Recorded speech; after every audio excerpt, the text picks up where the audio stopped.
You might be making one of these 4 mistakes in your handmade business, and they could hold you back from having the business of your dreams. Don't worry, I made these mistakes too, so you're not alone. And when mistakes happen, we can actually learn from them and get better, right? So stay tuned for the 4 most common mistakes I see my fellow creatives make in their business so you can avoid it.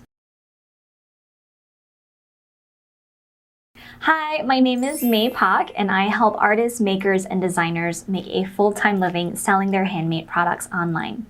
Mistake number 1, you probably don't want to hear this, is spending all your money on supplies, inventory, and equipment and having no budget left for marketing. So, okay, of course, your products are the stars of the show, right? But without a proper marketing strategy, they're as good as invisible. Nobody will know they even exist. It doesn't matter how amazing your products are or how many products you have on your shelves, because that's where they'll stay until you invest in marketing and getting the word out there that you have something for sale. Even if your products really are the best on the market, if another company with very similar products has invested in marketing, all of your potential customers will go to them instead. That's why making sure you're seen is crucial for the success of your sales. And once you start budgeting for marketing, you'll start to see the sales rolling in. There's a reason why so many successful business owners preach that it's not the best product that wins, it's the best marketed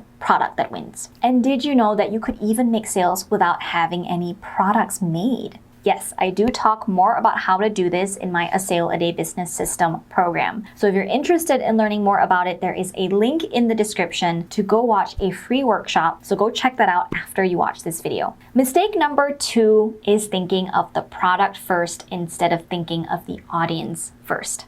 It's tempting to do this. I started out this way too, as most creatives do. But putting the product ahead of the audience will always result in a constant struggle between trying to find the right people to fit what you make, rather than tailoring your products to the right people, the target audience that you want to sell to.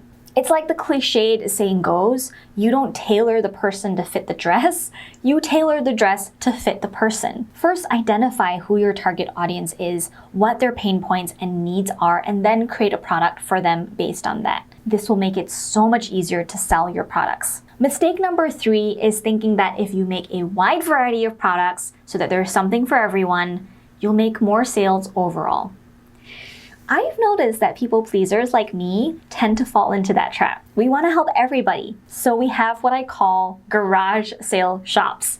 A little bit of something for everybody, you know what I mean? But that's not actually helpful at all, and there is research to back this up. According to the Harvard Business Review, if you offer too many choices, consumers are less likely to buy anything at all. And if they do buy, they are less satisfied with their selections. This is why that special little word niche has been a game changer for many businesses. Data is showing that the more narrowed down, more niched and focused you are on a certain demographic and the products you provide for that demographic, the quicker you grow and the more products you sell. By being so niched down, you become the expert and the go-to business or brand for the products you specialize in, and sales will flow with ease. In case you need a bit more convincing, there was an interesting study done in the year 2000 that demonstrates how an excess of choices leads to choice paralysis, resulting in a significant drop in sales. So psychologists tested to see how people would react to 2 different food displays at a market. One display presented 24 different gourmet jams, while the other only had 6 jams. When the time came to make a purchase, they found that people who were at the display of 24 jams were only 1/10 as likely to buy a jam as the people who were at the smaller display of 6 jams. So moral of the story, less is more.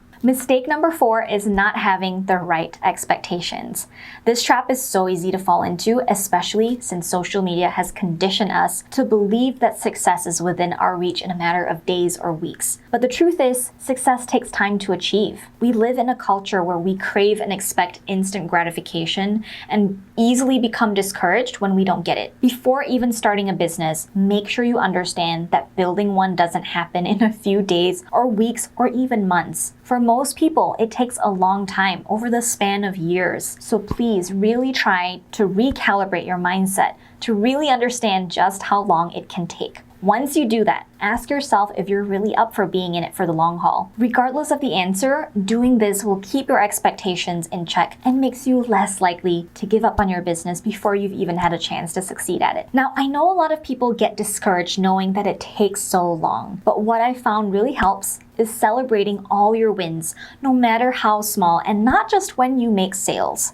That trains your brain to feel good about the process, which is the key to success. You need to learn to enjoy the journey. Let me know in the comments below if you've ever made any of these mistakes yourself. If you know someone who could benefit from this video, be sure to share it so we can give them a helping hand. Don't forget to subscribe and turn on notifications so you'll be first to know when I post a new video about how to make a living as a creative online. Thank you so much for watching. I'll see you in the next video with more helpful handmade business tips.